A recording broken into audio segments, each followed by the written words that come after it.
Inside 100 days to the presidential election, the likely Democratic nominee, Vice President Kamala Harris, hasn't selected her own vice presidential candidate. Washington correspondent Vinay Simlot joined us live. And Vinay, where are the candidates now? Vice President Kamala Harris is rallying in Houston tonight.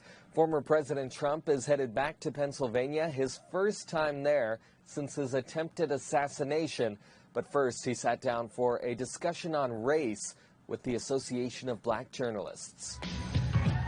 In front of a conference of black journalists Wednesday, former President Donald Trump conveyed skepticism of Vice President Kamala Harris's race. She was always of Indian heritage, and she was only promoting Indian heritage. I didn't know she was black until a number of years ago when she happened to turn black, and now she wants to be known as black.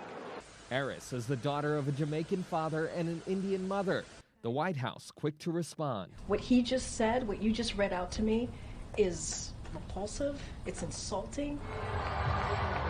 In Atlanta Tuesday night, As the saying goes, if you've got something to say it to my face. at a star-studded campaign rally, Vice President Harris called on former President Trump to agree to a debate. So he won't debate. But he and his running mate sure seem to have a lot to say about me. And next week, the Harris campaign is planning a 7-state swing with the vice president and her vice presidential candidate. Meantime, former President Trump and his vice presidential candidate, Senator J.D. Vance, hit the new likely Democratic nominee for president.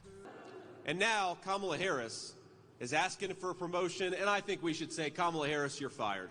No promotion.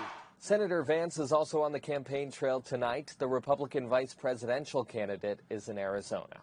In Washington, I'm Vinay Simlot. Back to you.